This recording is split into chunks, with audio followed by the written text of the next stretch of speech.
Hi guys, thanks for tuning into the channel today. This is the most expensive Honda they make at the moment in the CT125 range at $7,800 right away. But we're not going to do any reviews on that today. We're going to go right down the range here and we're going to stop at this one here. So this is the Honda CB125E. This is the daughter's bike and she bought this roughly 1 year ago. And believe it or not, when she picked up this bike, brand new, it cost her $2,600 right away. When you look over here at the 500X, they look pretty similar in one way, except it's a scaled down version. So what I'm going to do is, first I'm going to pull those P-plates off the bike, and I'll just give you a little bit of info on the bike itself before we do it, and I might go out and give it a test ride and tell you what I think of the bike and what sort of money I think you get for $2,600. Or on today's market, a friend of hers bought one 2 months ago and she paid $3,000 for hers right away. So I don't know, that could be still a retail price on them now, around $3,000, but they appear a nice little bike for that type of money.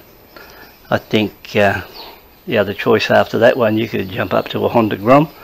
They're a bit over $4,000 or a little bit over $4,000, but I think for that sort of money, you know, it might be worth a punt. So even though she's had it for 12 months, or roughly 12 months, I've never been on the bike ever since she's had it. So although I did think about buying one once, but never got around to it, but today's the day I think I'll take it out, give it a test ride, see how it goes, and give you my opinion what I think of this 125E in the CB range. Okay guys, here's the eldest daughter here. This is her bike, the CB125E.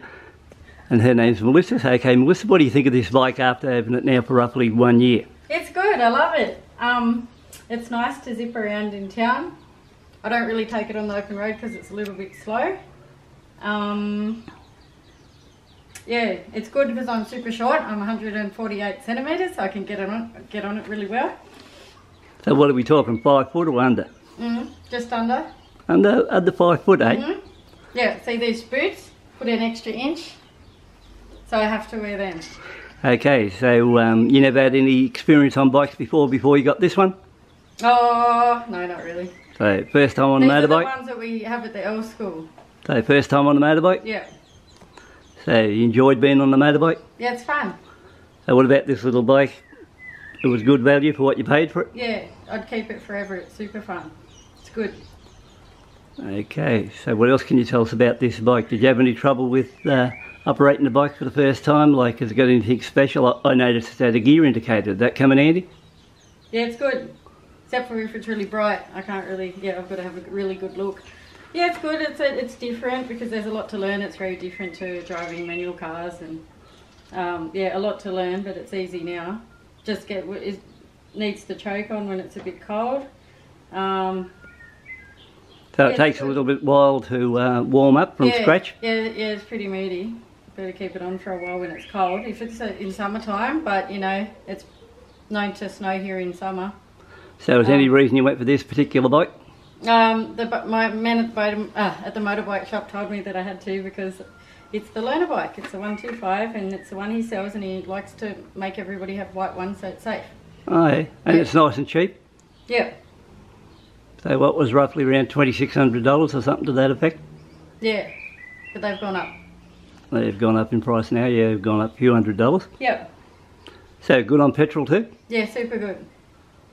Yeah, so one last question, is the 11th of the 2nd, 1986 ring a bell for any reason? Oh.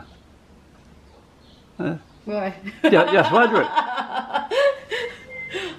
Yeah, my birthday. What, you get me a new bike? You're not that lucky. Oh. Okay. Damn, all we're right. hoping for a rebel. Okay, you can get off now. Okay guys, that's it for Melissa, and we'll go for a bit of, I'll be going for a ride on this bike later on, see how it performs, and I'll be going now. We'll see how it performs, and we'll see if this is any good or not.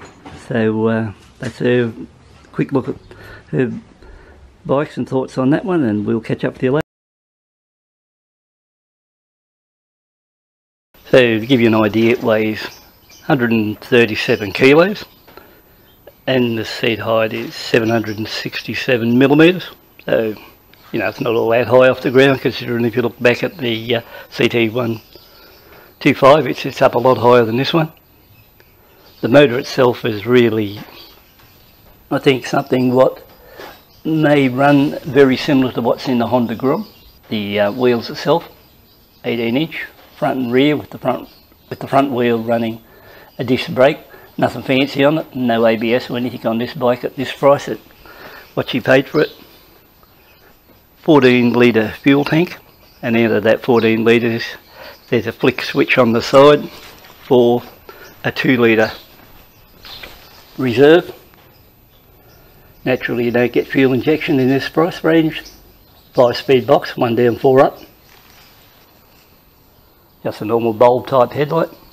Yeah, so overall, you know, it's more like a basic bike where you go back to, but once you get all this reflects on the price range you pay for the bike, and actually I think what she paid, $2,600, pretty cheap bike.